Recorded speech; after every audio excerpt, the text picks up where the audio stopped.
¿cierto? ¿Qué pasa cuando lo que te das de seguridad deja de sostenerte? ¿Qué es lo que hace, ¿cierto?, cuando sientes que ya no tienes el control? ¿Qué pasa cuando el futuro te presiona? Cuando hay amistades que cambian, cuando alguien que tú quieres mucho te decepciona, cuando tus planes no resultan, cuando por fuera parece todo normal, pero por dentro estás pensando, pucha, no sé qué va a pasar conmigo. Y la verdad, chiquillos, es que todos vivimos afirmados en algo, ya escuchamos un poco de esto. Vivimos afirmados en personas, en planes, en imágenes, o en nuestra propia imagen personal, metas, aprobación, control. Pero ¿qué pasa cuando todo esto empieza a moverse, chiquillos? ¿Qué pasa cuando todo esto te falla? Y ahí nos preguntamos, ¿cierto?, ¿quién realmente gobierna nuestra vida? Entonces, en la reunión pasada vimos a Elohim, ¿cierto?, el creador soberano, que habla, que sostiene todo con su palabra. ¿Bien? Y también vimos, ¿cierto?, en la primera reunión a El Elyon, al Dios Altísimo, al que está por sobre todo poder en este mundo. Entonces hoy día vamos a avanzar un paso más allá, ¿bien? Y vamos a ir para ver a Adonai. Adonai. No es un título religioso, chiquillos, no es un vocativo, de hecho significa Señor. Y también se nos revela como aquel Dios que reina, como aquel Dios que gobierna, que salva, que purifica y que también llama, como también lo vamos a ver ahora también en Isaías 6. Entonces, si Dios es Adonai, ¿quién realmente tiene el trono de mi vida? Y le pregunto a los creyentes, ¿quién realmente tiene el trono de mi vida? Y esta serie o esta reunión la vamos a ver en 6 grandes puntos, ¿ya? Como dije la semana pasada, yo coloco imágenes por los visuales, ¿ya? Así que no se me anden espantando. Entonces colocamos acá el primero, Adonai, Isaías reina. Luego vamos a ver el segundo pasaje, que es Isaías 45, que Adonai salva.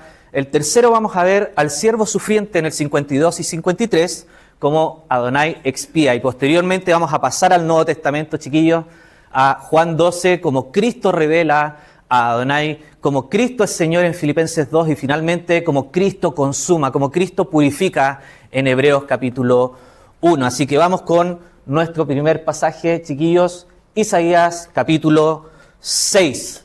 Así que dice así la palabra del Señor en Isaías, el capítulo 6.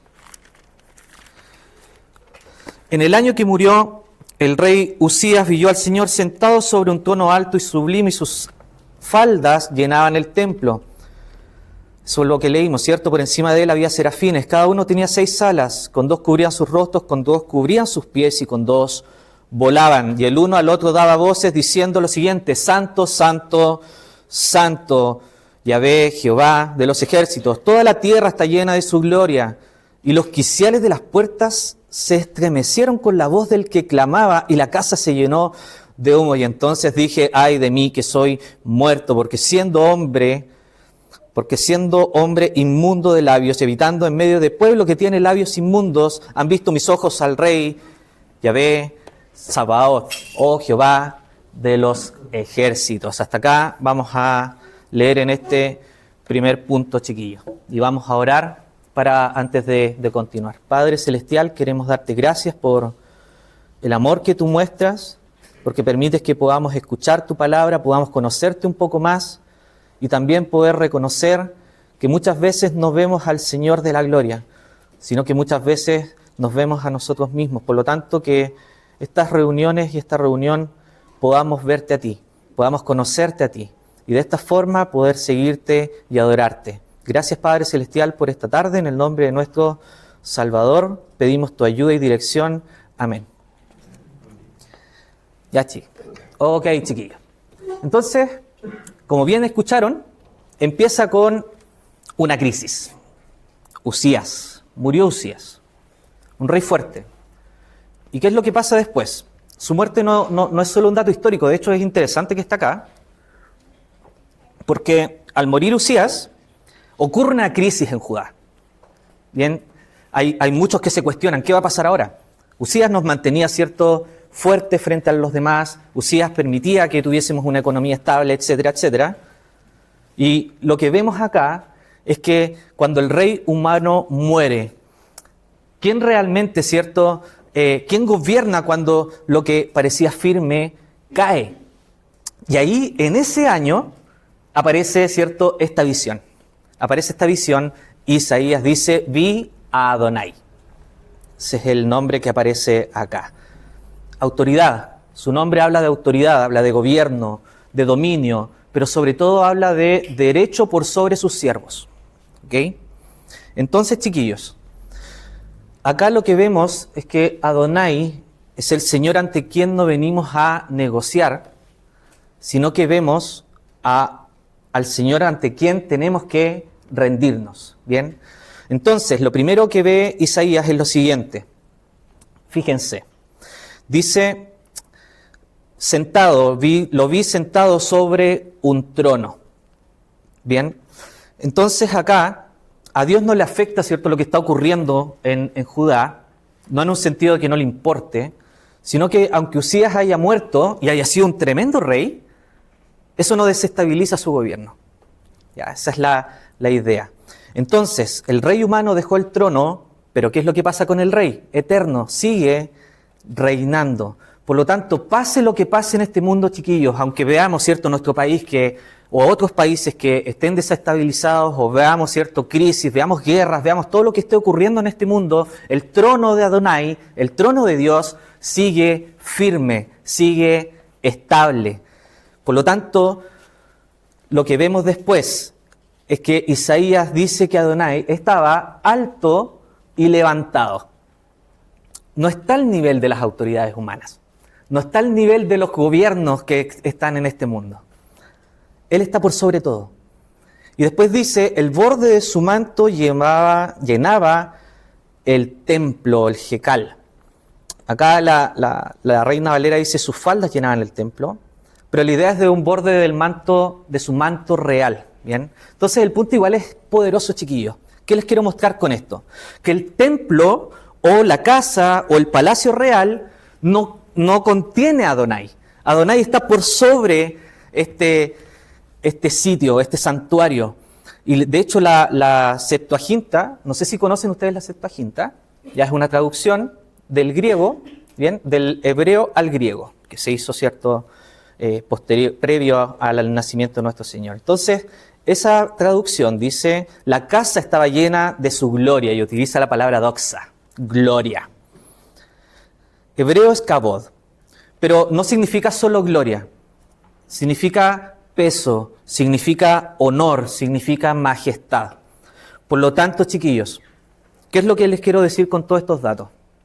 Es que la gloria de Dios no es solo brillo, es el peso visible de su majestad. Adonai, por lo tanto, no está, ¿cierto?, no solo ocupa el templo, sino que también lo sobrepasa. Y luego aparecen los serafines. Ya escuchamos un poco, ¿cierto?, de los serafines. El texto nos dice solo lo necesario. Fíjense, ¿qué es lo que nos dice?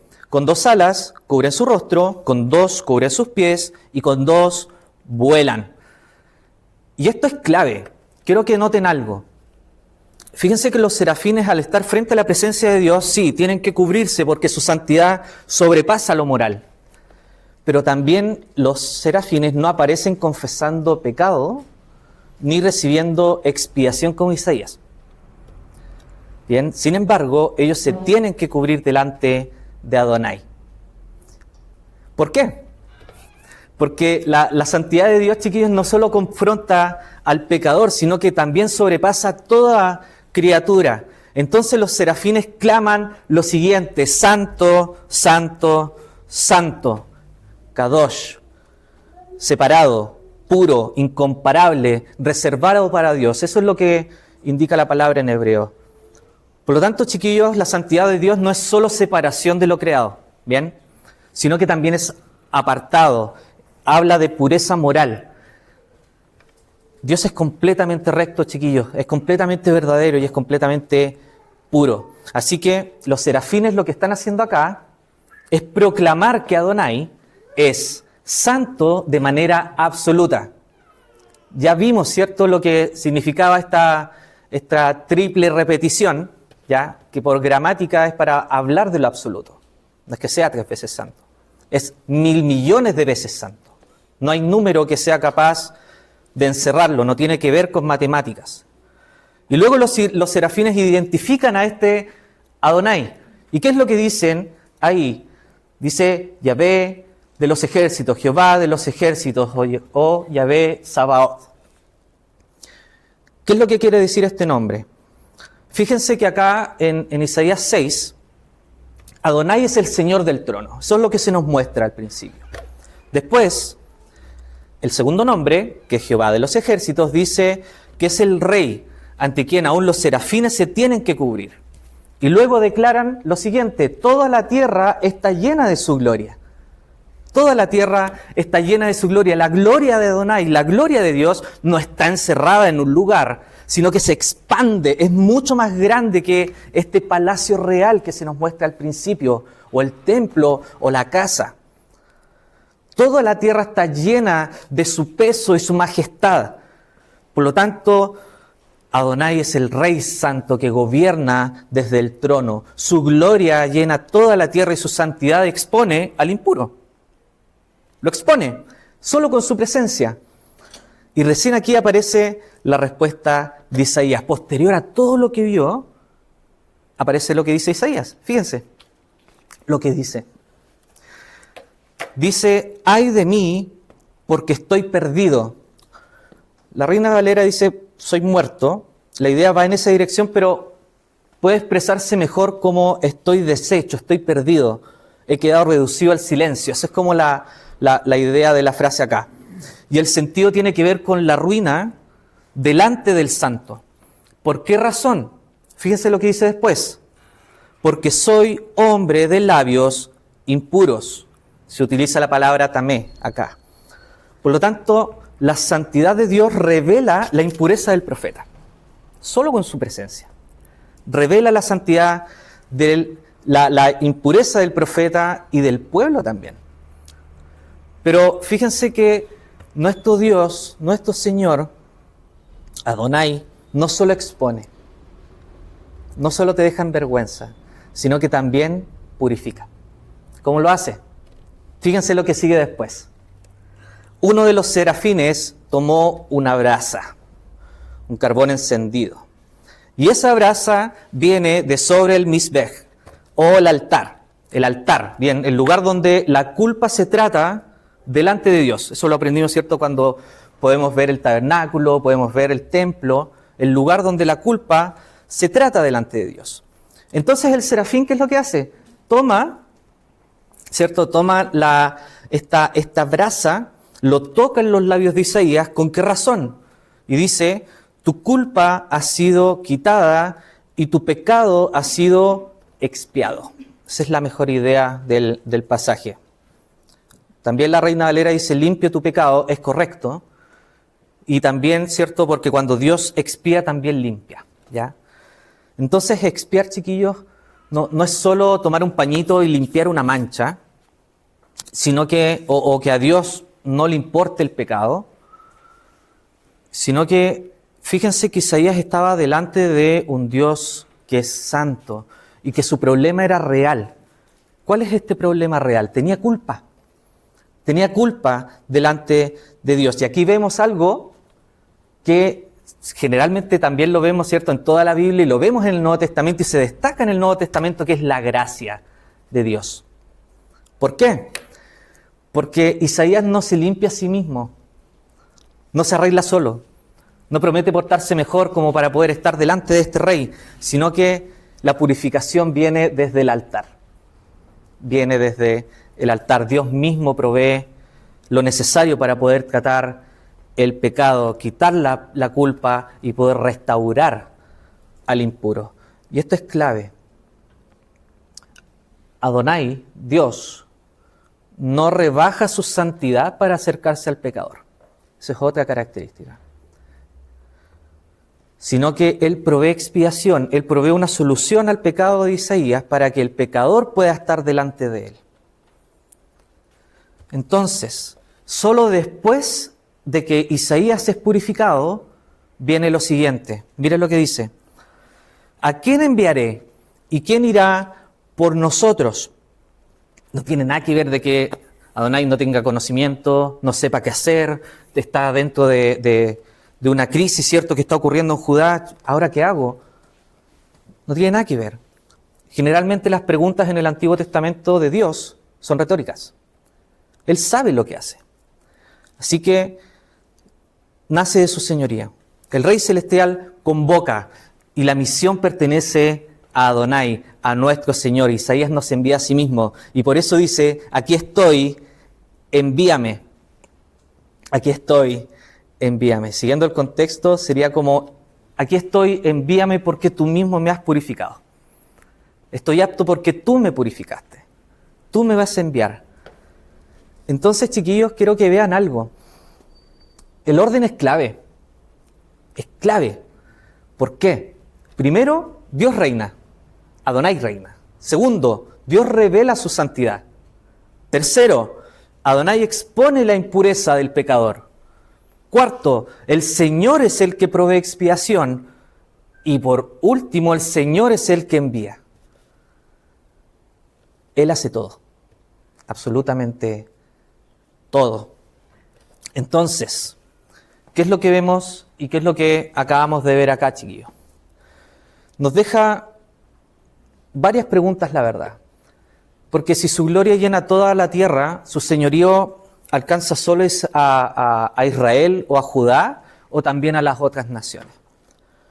O, por ejemplo, si el impuro necesita expiación, ¿cómo va a salvar el Señor a un pueblo entero de labios impuros? Va a tener que utilizar muchos carbones, no sé, varias cosas que podemos pensar ahí. Y eso nos lleva a la siguiente estación. Nos lleva a el Señor del trono, que no es un Dios local, no es el único, y es el único Dios, y es el único Redentor y Salvador ante el cual toda la humanidad se va a doblar y va a doblar su rodilla delante de Él. Y por lo tanto vamos a pasar a nuestro segundo punto, a Isaías 45, porque Adonai también salva. Vamos a Isaías 45 desde el versículo 22 al 25. Es como complejo estar, uno quiere decir muchas cosas y de repente se detraba. 45, 22 al 25. Dice así la palabra del Señor. Mirad a mí y sed salvos todos los términos de la tierra, porque yo soy Dios y no hay nada, no hay más. Por mí mismo hice juramento, de mi boca salió palabra de justicia y no será revocada, que a mí se doblará toda rodilla y jurará toda lengua y se dirá de mí ciertamente, en Jehová está la justicia, en Yahvé está la justicia y la fuerza, a él vendrán y todos los que contra él se enardecen serán avergonzados. En Yahvé, en Jehová, será justificada y se gloriará toda la descendencia de Israel. Hasta acá, chiquillos. Así que, ¿qué vimos en Isaías 6? Que su gloria llena toda la tierra. ¿Ya? Entonces ahora Isaías 45 amplifica la visión. Fíjense. Entonces, en el original dice, vuélvanse a mí y sean salvos, todos los confines de la tierra. Por lo tanto, acá la palabra penu no es solo mirar, sino que es volverse, girar la mirada hacia Dios, es orientarse hacia Él. ¿Y qué implica eso? Si tú orientas tu vida, tu vista a Dios, tienes que dejar de mirar otras cosas. Por ejemplo, tienes que dejar de mirar o mirarte a ti mismo, o a autoridades, o a ídolos, y volverse al único que puede salvar. Y de esta forma, después dice, y sean salvos. La salvación no viene del hombre, se recibe de Dios. Al momento de volverse, Él nos dice que sean salvados, sean salvos. Y Él da la razón, fíjense, porque yo soy Dios, o como dice en el hebreo, yo soy Él, primer nombre que vimos en la serie, el que es por sobre todo. Yo soy el que está por sobre todo. Yo soy Él y no hay más. Por lo tanto, el énfasis es absoluto, chiquillos. No hay otro Dios, no hay otro camino, no hay otro Señor final, no hay otro trono al que tú te puedas acercar. El único que está vivo y aquel que está reinando es el Señor, es Adonai, es Él. No compite, no tiene necesidad de competir con otros. Él es mucho más grande. Y luego el Señor afirma, por mí mismo he jurado. Dios no jura por alguien mayor, jura por sí mismo. Por lo tanto, su propia autoridad garantiza su palabra. Y después dice, y de mi boca salió una palabra justa y no volverá atrás. Chiquillos, lo que Dios declara no va a ser revocado. Su palabra es justa. La palabra de Dios es firme y la palabra de Dios es irreversible. ¿Y cuál es esa palabra? ¿Qué dice después? Ante mí se doblará toda rodilla y jurará toda lengua. La imagen es de rendición universal. Toda rodilla, toda lengua, un día se va a arrodillar. Un día va a confesar. No solo Israel, no solo los profetas, no solo los religiosos. Todos, toda criatura, un día va a reconocer que Él es el Señor. Pero el texto no termina solo en sometimiento, sino que dice, solo en Yahvé, solo en Jehová se dirá, hay justicia y fuerza. Solo en Él están la justicia y la fuerza. Y luego dice, en Jehová será justificada y se gloriará toda la descendencia de Israel. Yitzdeku significa ser declarados justos, es quedar bien delante de Dios, no porque se arregló solo, sino porque fue Dios quien proveyó de una solución, de la justicia que nosotros necesitamos. Por lo tanto, la justicia de Dios, en este capítulo y en toda la Biblia, no viene de ti, viene de Dios. Y eso es una de las cosas que tenemos que tener en cuenta. Podemos parecer justos, pero no lo somos. Por lo tanto, Isaías 45, que es lo que tenemos acá, no solo nos dice que Dios domina, sino que dice algo mucho más profundo. El único Señor es también el único Salvador. ¿Qué más nos dice?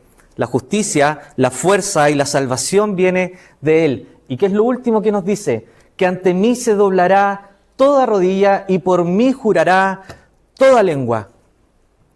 Entonces aquí queda abierta una pregunta. Si Adonai es santo, ¿cómo salva pecadores sin negar su santidad? ¿Cómo lo hace? Isaías 6 ya nos dio una pista. El pecado debe ser tratado desde el altar, por medio de la expiación.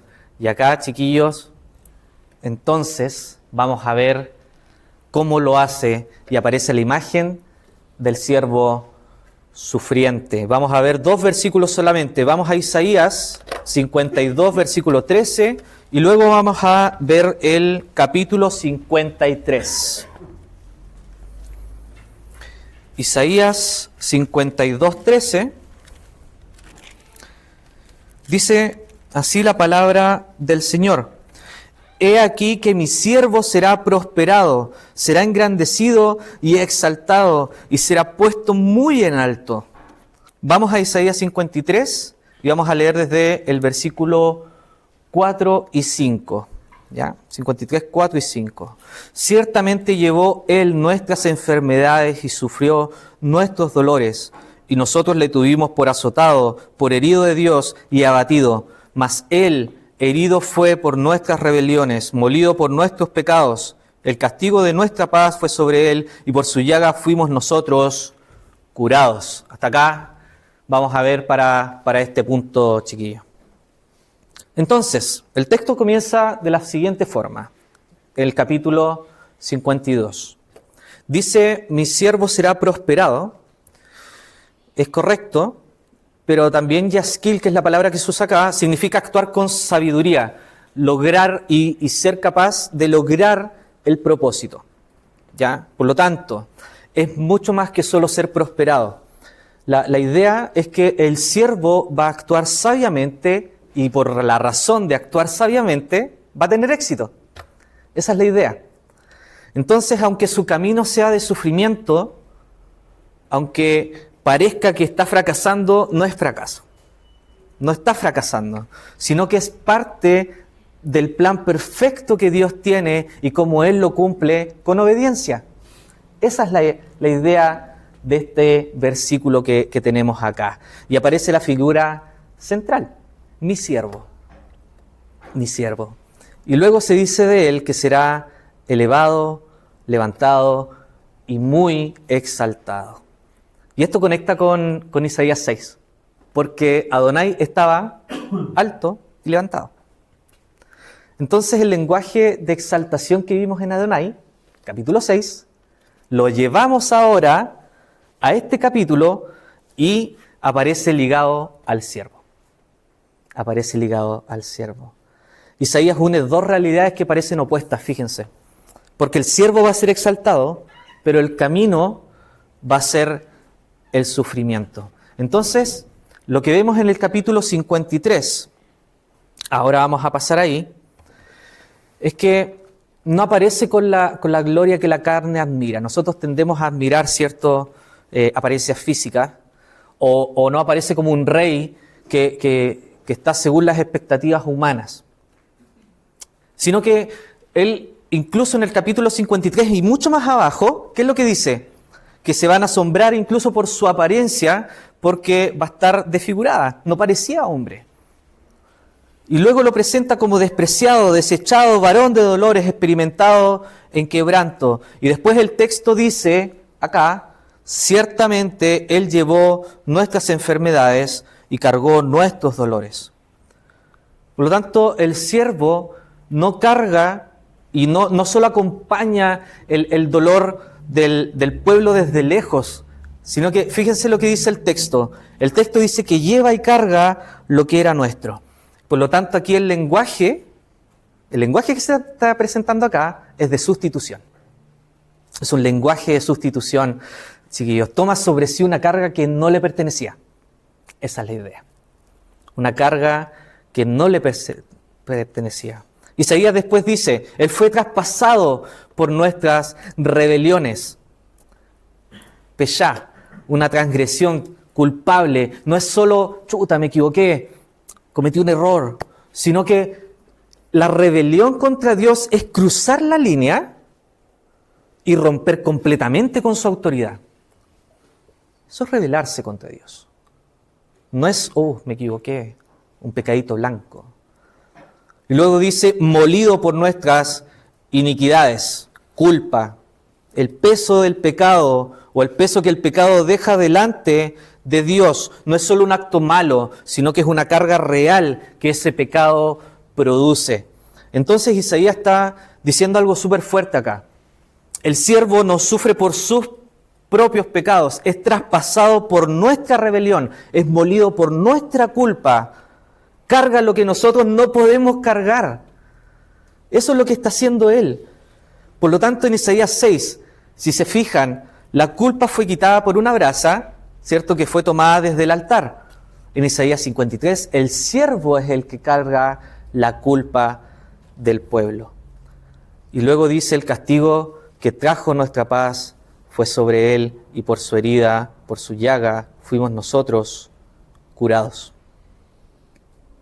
No puede reducirse a algo superficial, sino que en el contexto, recuerden que el principal problema del pueblo, ¿cuál era? Rebelión, iniquidad, culpa, impureza delante de Dios. Por lo tanto, chiquillos, Adonai salva sin ignorar el pecado, sino que, ¿qué es lo que hace? Lo carga sobre lo que vimos ahora en Isaías 53, lo carga sobre el siervo. ¿Bien? Entonces ya tenemos tres piezas en el mapa. El primero, Adonai reina por sobre todo el mundo. Es el Rey Santo en el trono. El segundo, vemos a Adonai, que es el único Salvador ante el cual toda rodilla se va a doblar. En el tercero, hoy día, ahora acabamos de ver que Adonai salva cargando el pecado sobre el siervo. Y ahora nos falta que el Nuevo Testamento nos revele quién es este siervo. Nos falta, ¿cierto?, que el Nuevo Testamento nos diga dónde se revela la gloria que Isaías vio. Cómo se unen en el trono la gloria y la expiación. Entonces, acá aparece el apóstol Juan con su evangelio. Así que vamos a ver cómo Cristo lo revela en Juan capítulo 12. Vamos a Juan, el capítulo 12, desde el versículo 37 al 41. Veamos cómo Cristo revela la gloria de Adonai. Dice así la palabra del Señor, del 37 al 41. Pero a pesar de que había hecho tantas señales delante de ellos, no creían en él, para que se cumpliese la palabra del profeta Isaías, que dijo: Señor, ¿quién ha creído a nuestro anuncio? ¿Y a quién se ha revelado el brazo del Señor? Por esto no podían creer, porque también dijo Isaías: cegó los ojos de ellos y endureció su corazón, para que no vean con los ojos y entiendan con el corazón y se conviertan y yo los sane. Isaías dijo esto cuando vio su gloria y habló acerca de él. Hasta acá vamos a leer. Entonces acá, si se fijan, el Evangelio de Juan está justo en un momento clave del Evangelio. El Señor Jesucristo ha hecho un montón de señales, ha mostrado poder, ha mostrado al Padre de forma perfecta, ha revelado quién es. Pero ¿qué es lo que pasa? Muchos no creen. Muchos no creen. Por lo tanto, ¿qué es lo que está haciendo acá el apóstol Juan? Juan no está tratando esta incredulidad como si fuese falta de información. Para nada. De hecho, ellos vieron las señales, vieron los milagros, y aún así rechazaron la luz. Por eso cita a Isaías 53 primero, y dice: Señor, ¿quién ha creído a nuestro anuncio? Este es el capítulo del siervo sufriente, el siervo que es rechazado. Y después cita Isaías 6, dice: ha cegado los ojos de ellos y endureció su corazón. Este es el capítulo donde el pueblo ve, donde el pueblo oye, pero no entiende. No entiende. Entonces, si se fijan, lo que hace el apóstol Juan acá, en el Evangelio, es que une dos líneas del viaje. Une al siervo que va a ser rechazado y une al pueblo que es endurecido, que va a ver, pero no va a creer. Une esas dos líneas. Entonces, el texto incluso dice algo mucho más fuerte. Y pongan atención. No era solo que no creían, sino que no podían creer. Porque Juan presenta esa incredulidad como parte del juicio de endurecimiento que anunció Isaías cerca de 700 años antes. ¿Por qué? Porque ellos vieron la luz, pero al rechazar la luz de forma voluntaria, quedaron bajo una ceguera y bajo una dureza de corazón. Por lo tanto, Juan está diciendo: Isaías dijo estas cosas porque vio su gloria. La Reina Valera dice: ¿cuándo vio su gloria? Marcando el momento de la visión, pero el griego usa otra palabra y explica la razón del por qué. ¿Ya? Acá Juan no solo está dando un dato de tiempo, sino que Isaías habló así porque vio esa gloria y agrega: y habló acerca de él. Entonces, ¿de quién está hablando Juan acá en el Evangelio? El capítulo 12, ¿de quién está hablando? De Jesús. Está hablando de Jesús. Entonces Juan está diciendo algo que es enorme. Dice que Isaías vio su gloria, dice que Isaías habló de él, pero acá no está diciendo que Cristo sea un tema añadido a Isaías, sino que está diciendo que la gloria vista por Isaías encuentra su revelación plena en Cristo. Encuentra su revelación plena en Cristo. Entonces Juan ya nos lleva un paso mucho más allá. ¿Qué es lo que nos dice? Que el Logos encarnado, lo que vimos en la reunión pasada, el Logos de Dios encarnado revela la gloria de Adonai, revela la gloria de Dios. Por lo tanto, Y acá igual hay algo que tener en cuenta, porque esa gloria no se revela solo en señales visibles, chiquillos. Se revela en el rechazo, se revela en la obediencia, pero sobre todo se revela en la cruz. Se revela en la cruz. Y esto es importante, porque la gloria de Dios, la gloria de Adonai, no desaparece cuando el Hijo se humilla. En ningún momento. En ningún momento de la crucifixión desaparece su gloria, sino que se revela precisamente en el Hijo que obedece hasta la muerte.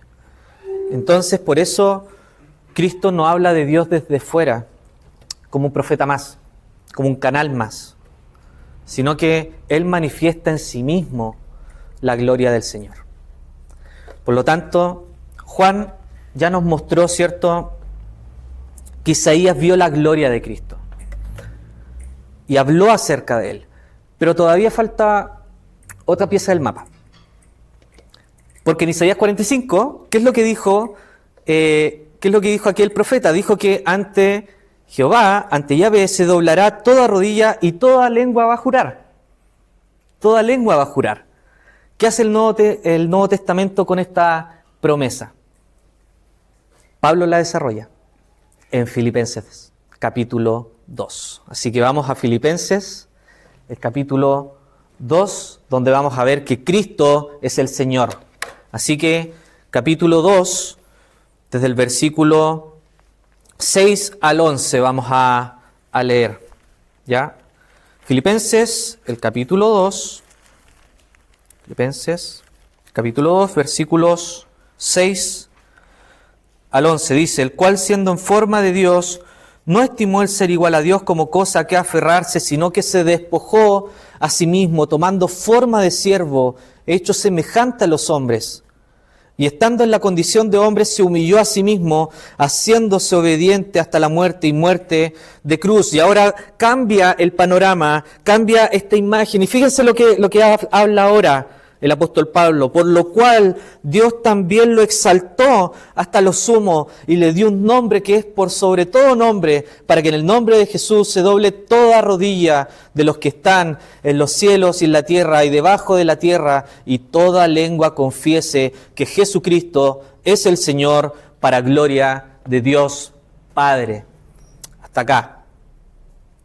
Entonces, chiquillos, Pablo comienza diciendo de Cristo, el cual existiendo en forma de Dios. Acá dice siendo en forma de Dios, pero la idea correcta es existiendo, ¿ya? Ayuda a ver que Pablo habla de una condición real y una condición previa del Hijo. Cristo no es creado en Belén. Cristo está mucho antes, es preexistente, Él es Dios encarnado. Y luego dice, no consideró el ser igual a Dios como algo a qué aferrarse o algo como para aprovechar en beneficio propio, tiene un mejor sentido. Entonces, la idea es que Cristo sí era igual a Dios, pero no usó esa igualdad para beneficio propio. ¿Bien? Y después dice Pablo, sino que se vació a sí mismo, se despojó a sí mismo, dice la Reina Valera. Pero eso no significa que Cristo dejó de ser Dios o que perdió en algún momento su divinidad. Eso no es así. En ningún momento Él perdió su divinidad. El mismo texto explica cómo se vació. ¿Cómo lo hizo? Tomando forma de siervo. Tomando forma de siervo. Renunciando a privilegios, renunciando a prestigio. No pierde en ningún momento su identidad divina. Esto es clave, esto es doctrina fundamental. Tienen que aprenderlo. En ningún momento Él pierde su identidad divina. Y Pablo agrega, haciéndose semejante a los hombres. La idea general es correcta. Aquí la idea es que puede hablar de entrar en una nueva condición o en un nuevo estado. Y semejante no significa, chiquillos, que Cristo solo parecía humano. No tiene que ver eso. En ningún momento Él está hablando de eso. Sino que Pablo está diciendo que fue hallado en condición humana.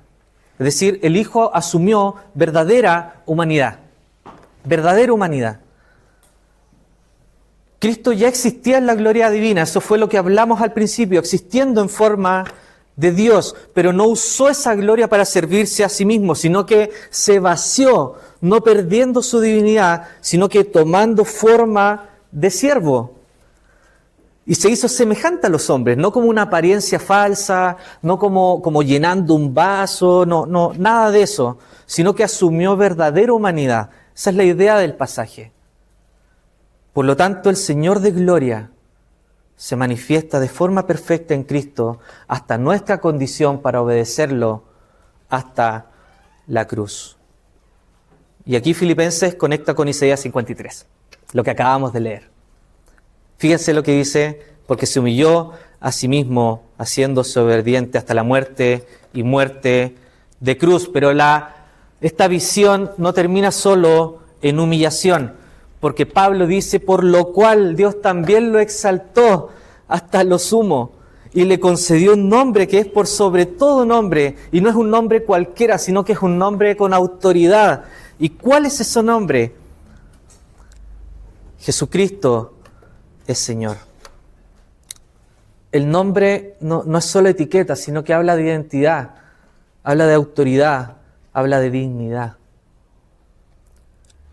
Acá se utiliza la palabra Kyrios, y en la Septuaginta, la versión griega, el Kyrios se utiliza para traducir el nombre divino Yahvé. Por lo tanto, Pablo no está diciendo que solo Jesús es importante, o es un maestro, fue un carpintero con mucha sabiduría, sino que lo que está diciendo es que Jesucristo es el Señor. Eso es lo que está indicando. Isaías 45 dijo, ante mí se doblará toda rodilla. Filipenses 2 nos dice, porque en el nombre de Jesús se doble toda rodilla. Pablo está aplicando el lenguaje de Isaías que se usa para Yahvé, ahora lo aplica para Jesús. Isaías 45 dijo, toda lengua va a jurar ante el Señor, toda lengua va a confesar que Jesucristo es el Señor. Eso es lo que nos dice Filipenses. Y esto no compite con la gloria del Padre, al contrario, sino que Pablo termina diciendo, para gloria de Dios Padre. Para gloria de Dios Padre. Así que, chiquillos, el siervo que descendió hasta la cruz es el Kyrios, el Señor, ante quien toda rodilla se va a doblar. Así que, chiquillos, el Señor que Isaías vio en gloria se revela en el Hijo humillado y exaltado. Entonces, lo que vemos acá es que Juan nos muestra que Cristo revela la gloria que Isaías vio. Filipenses nos muestra que el Hijo humillado fue exaltado como Señor. Y ahora, chiquillos, les quiero mostrar lo último en estos pocos minutos que me quedan, para mostrarles y cerrar el viaje con Hebreos. El Señor revelado en Cristo no solo muestra su gloria, sino que también lo purifica y se sienta en el trono. Así que vamos a ver el mismo pasaje de la reunión pasada con Hebreos, el capítulo 1, versículos 1 al 3. Versículos 1 al 3. Dice, Dios habiendo hablado de muchas veces y de muchas maneras en otro tiempo a los padres por los profetas, en estos postreros días nos ha hablado por el Hijo, a quien constituyó heredero de todo y por quien asimismo hizo el universo, el cual siendo el resplandor de su gloria y la imagen misma de su sustancia, y quien sustenta todas las cosas con la palabra de su poder, habiendo efectuado la purificación de nuestros pecados por medio de sí mismo, se sentó a la diestra de la majestad en las alturas. Así que ahora Hebreos nos ayuda a cerrar este viaje, chiquillos, con tres cosas: gloria, purificación y trono. Gloria, purificación y trono.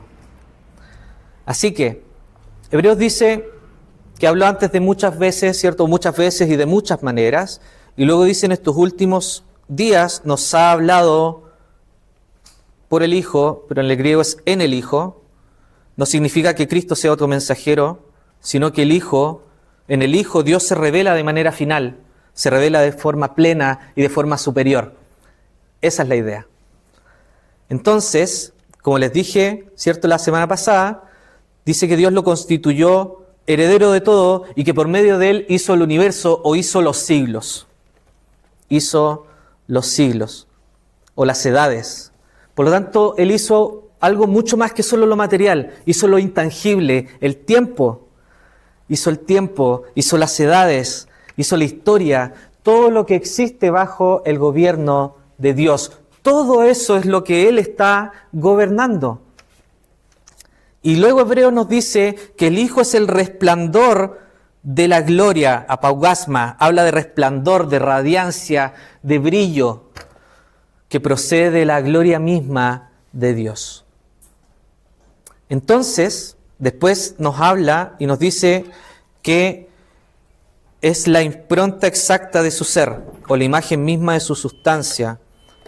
Pero impronta ayuda a captar un poquito mejor el griego, chiquillo. Habla de carácter, de una marca, de una impresión, de una representación exacta. Y después viene la palabra hipóstasis. Hipóstasis, que habla de la realidad misma de Dios. Por lo tanto, Cristo revela perfectamente a Adonai. No solo nos habla de Dios, sino que manifiesta quién es Dios. Y lo dice, ¿cierto?, de una forma perfecta. Dice Hebreos que el Hijo es el resplandor de esa gloria. Que Isaías vio la gloria de Cristo y también vio la gloria de Adonai. Y ahora no se queda solo en la gloria, sino que, ¿qué es lo que nos dice? Habiendo efectuado la purificación de los pecados. Acá en realidad un comentario corto nomás por el tiempo. Acá en el original o la traducción más antigua, que es el Papiro 46, siglo II, siglo III, no aparece el por medio de sí mismo ni tampoco nuestros pecados. ¿Ya? El texto griego dice habiendo efectuado la purificación de los pecados. Eso tiene nada, lo que tiene que ver acá es que él está presentando, ¿cierto?, este gran tema y después va a desarrollar esa doctrina en los siguientes capítulos. Entonces conviene estudiarlo de esta forma. Y aquí dice habiendo efectuado la purificación de los pecados, y aquí vuelve al pasaje de Isaías, porque nos dice que Isaías era un hombre de labios impuros, era la brasa, ¿cierto?, que vino del altar, su culpa fue quitada y su pecado fue expiado. ¿Bien? Entonces, Hebreos nos muestra algo mayor, chiquillo. ¿Qué es lo que nos muestra y qué es lo que te muestra a ti? Para que también recuerdes qué es lo que hizo el Señor por ti. Fíjense lo que hizo el Señor por ti, porque Cristo no solo trajo una brasa, no solo tocó los labios de un profeta, no solo limpió a Isaías para una misión temporal, como lo era la profecía, sino que el Hijo hizo y efectuó la purificación de los pecados de manera definitiva, una vez y para siempre. Y Él mismo es el que revela la gloria de Dios y es el mismo que trata con la impureza del hombre. Y es por eso que Hebreos dice que se sentó a la diestra de la majestad de las alturas. La diestra habla de honor, de autoridad, de exaltación. Majestad es la señal de la grandeza real de Dios. Por lo tanto, chiquillos, para terminar, el Hijo revela la gloria de Adonai, purifica los pecados y se sienta en majestad. La obra está completa porque el Señor reina. Y cuando el Señor se dice que se sienta, es porque ya no hay nada más que hacer, no hay nada más que añadir. Está todo completado. Todo está ya hecho. Así que la idea, chiquillos, es que ustedes puedan ver todo lo que hemos estado aprendiendo en estas 3 reuniones, que puedan ver que Cristo sí revela a Dios. Por lo tanto, estar delante de Dios, delante de Cristo, es estar delante del Señor. Su voz no se escucha para poder opinar sobre ella, sino que se escucha para obedecerla. Ya vimos el poder que tiene, ya vimos la autoridad que tiene. No es una opción. No es una opción. Se escucha para obedecerla. Su gracia tampoco se recibe para seguir siendo nuestros propios señores. Si tú dices, gracias al Señor, o dices, ¿cómo estás? Sí, bien, gracias al Señor. Veámosle un poquito más el peso a esa frase. Que seas Señor es que tú no eres tu Señor, sino que Él es. Y si Él es tu Señor es porque tú lo aceptaste como tu Salvador. Aceptaste a Cristo como tu Salvador personal. Y de esa forma tú puedes tener el privilegio de ser un siervo de Dios y poder llamarlo Señor. No es un vocativo, no es cultura. Es mucho más que eso. Eso es lo que implica no ser nuestros propios señores, sino para vivir bajo su gobierno. Por eso esta reunión no termina con una idea abstracta, chiquillos, sino que termina con una confesión concreta que yo espero que ustedes digan el día de hoy, y es que Jesucristo es el Señor y que sea tu Señor. Así que terminemos para que ya podamos partir a nuestras casas, y gracias por su asistencia. Padre Celestial, queremos darte gracias por el amor que tú muestras de una forma tan perfecta. Darte gracias porque podemos acercarnos al trono y tenemos, ¿cierto?, esta visión donde Isaías lo vemos completamente humillado frente a ti. Y ahora la idea es que podamos entrar de esta forma, pero no para hallar un juicio sobre nosotros, sino que podamos hallar gracia y misericordia en el momento oportuno.